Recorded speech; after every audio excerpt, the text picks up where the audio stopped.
Nous allons nous intéresser ici à la notion de ploïdie. C'est une notion très importante que vous allez retrouver en terminale S. Donc n'hésitez pas, si vous rencontrez des difficultés, ce qui est tout à fait normal pour ce genre de notion, à poser des questions à votre professeur, à regarder dans votre livre et à vous entraîner à partir de différents exercices.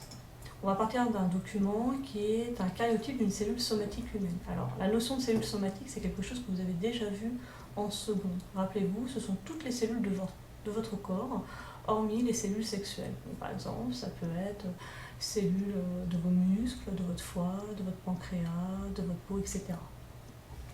Un karyotype, c'est tout simplement lorsqu'on prend une photographie des chromosomes au niveau d'un moment précis d'une division cellulaire, que ce soit une mitose ou une méiose, qu'on appelle la métaphase. Donc on verra ensemble ce qui se passe exactement en métaphase. Vous pouvez remarquer que ces chromosomes, ils ont deux chromatides, ce qui est tout à fait normal au moment de la métaphase, et surtout, ils sont rangés du plus grand au plus petit. On peut remarquer également qu'ils sont réunis par paires. Donc ça, c'est quelque chose de bien caractéristique d'une cellule que l'on qualifie de diploïde. Donc les cellules diploïdes, c'est lorsque l'on peut ranger les chromosomes par paire. Vous pouvez remarquer ici qu'il y a 23 paires de chromosomes, vous pouvez les compter. Il y a exactement 22 paires de chromosomes non sexuels et une paire de chromosomes sexuels, qui sont différents par leur taille. X ici, Y là. Alors, il existe une formule chromosomique pour exprimer cette notion de diploïdie. Elle se trouve ici. Le N correspond au nombre de chromosomes différents par leur taille et par les gènes qu'ils peuvent porter.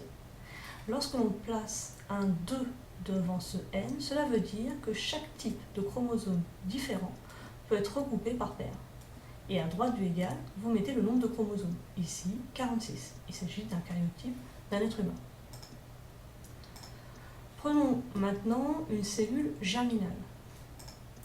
Si on réalise le karyotype du matériel génétique qui se trouve dans l'une de ces têtes de spermatozoïdes, voilà ce que l'on obtient, toujours du plus grand au plus petit. Et là, vous pouvez remarquer que les chromosomes ne peuvent pas être réunis par paire. C'est ce qu'on appelle une cellule haploïde. Là aussi, il existe une formule chromosomique pour exprimer cette notion d'haploïdie. La voilà. Donc, vous pouvez remarquer que devant le N, il n'y a pas de 2. Tout simplement parce que chaque type de chromosome différent n'est présent qu'en un seul exemplaire. À droite du égal, vous allez mettre le nombre de chromosomes que vous avez dans la cellule. Ici, 23. Alors, en première, nous allons nous attarder surtout sur les cellules diploïdes, vues précédemment. Ces cellules haploïdes, qui correspondent aux cellules germinales, vous en entendrez parler, vous les reverrez en terminale S. Prenons l'exemple d'une paire de chromosomes. Alors ces chromosomes, qu'ils ont la même taille, qu'ils portent les mêmes gènes, c'est ce qu'on appelle une paire de chromosomes homologues. Ils portent de nombreux gènes, plus d'une centaine. Pour ma part, je vais en représenter que 2. Par exemple, le gène A ici. Alors la localisation d'un gène sur un chromosome, ce qu'on appelle le locus, son locus, c'est une de ses caractéristiques. Vous savez que pour un gène donné, il existe différentes formes possibles. Donc là, par exemple, pour le chromosome d'origine maternelle, représenté par un code couleur rose, je vais placer 2 allèles A1 pour le gène A. Pour le chromosome d'origine paternelle, vous pouvez avoir les mêmes allèles que ceux portés par le chromosome d'origine maternelle ou des allèles différents. Ici, les allèles sont identiques. Lorsque vous possédez des allèles identiques pour un gène donné, on dit que le gène est homozygote. Prenons un deuxième exemple, cette fois-ci le gène B, que j'ai décidé de placer à cet endroit-là, ce qu'on appellera le locus 2. Encore une fois, vous pouvez avoir des allèles identiques entre les 2 chromosomes homologues, ou au contraire, des allèles différents. Lorsqu'on possédait des allèles différents pour un gène donné, on dit que l'individu est hétérozygote. Alors prenons un autre exemple. Cette fois-ci, on va partir d'une formule chromosomique que je pourrais vous donner en exercice. 2n égale 4.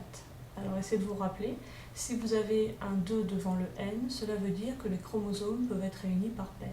Sachant que vous avez 4 chromosomes, ça veut donc dire qu'au final, vous avez 2 paires de chromosomes homologues. Pour différencier ces 2 paires de chromosomes homologues, on peut jouer aussi bien sur la couleur que sur la taille. Donc voilà, les exemples classiques, c'est 2n égale 2, par exemple, 2n égale 6. On peut aller avec des formules plus compliquées, mais généralement ça tourne autour de celle-là. Voilà, à vous de vous entraîner.